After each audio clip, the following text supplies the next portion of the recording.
مولانا عبدالحکیم اسحاق کے بیانات کے لیے حکیم اسحاق آفیشل کو سبسکرائب کریں۔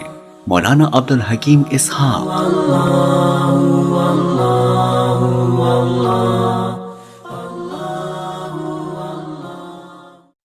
بسم اللہ الرحمن الرحیم نحمده ونصلی ونسلم علی رسولہ الکریم اما بعد فاعوذ باللہ من الشیطان الرجیم بسم اللہ الرحمن الرحیم۔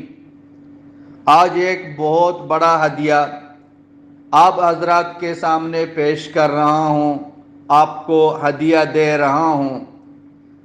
اکابر کا بتایا ہوا وظیفہ ہے۔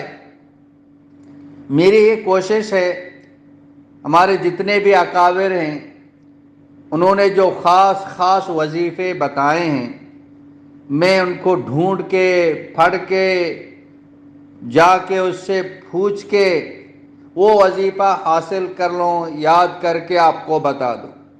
جیسے کہ محدثین کسی حدیث کے بارے میں سنتے تھے تو لمبا سفر کر کے وہ حدیث یاد کر کے اپنی کتابوں میں لکھتے تھے، امت کو بتاتے تھے۔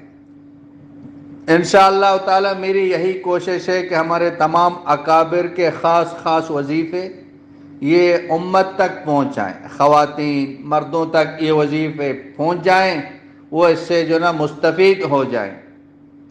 یہ وظیفہ رزق کی کشادگی کے لیے ہے، رزق کی فراوانی کے لیے ہے۔ یہ بات یاد رکھیں کہ رزق کھانے پینے کا صرف نام نہیں ہے، بیوی بھی رزق ہے، شوہر بھی رزق ہے، بچے بھی رزق ہیں، گھر بھی رزق، سواری رزق، کپڑے رزق، جتنی نعمتیں انسان استعمال کر رہا ہے روزمرہ کے اندر، وہ ساری چیزیں جو نا نعمت میں داخل ہیں، وہ ساری چیزیں رزق میں داخل ہیں۔ کھانا پینا بھی یہ رزق میں داخل ہے جو بہت بڑی نعمت ہے۔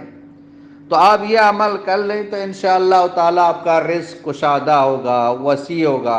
رزق کے بارے میں کسی قسم کی کوئی پریشانی نہیں ہوگی، کوئی تنگی نہیں ہوگی۔ اللہ رب العزت اتنا رزق دے گا کہ آپ کے لیے کافی ہو جائے گا، تو اس میں برکت ہو جائے گی۔ وہ عمل یہ ہے، یا وہاب 1414 مرتبہ پڑھ کر پھر 100 مرتبہ یہ دعا پڑھ لیں، یا وہاب ہب لی من نعمت الدنیا والآخرہ انک انت الوہاب۔ اس کو 100 مرتبہ پڑھیں، یا وہابوں کو 1414 مرتبہ پڑھیں، اور یہ جو دعا ہے اس کو 100 مرتبہ، یا وہاب ہب لی من نعمت الدنیا والآخرہ انک انت الوہاب، یہ پڑھ لیں۔ روزانہ اس کو اپنا معمول بنا لیں۔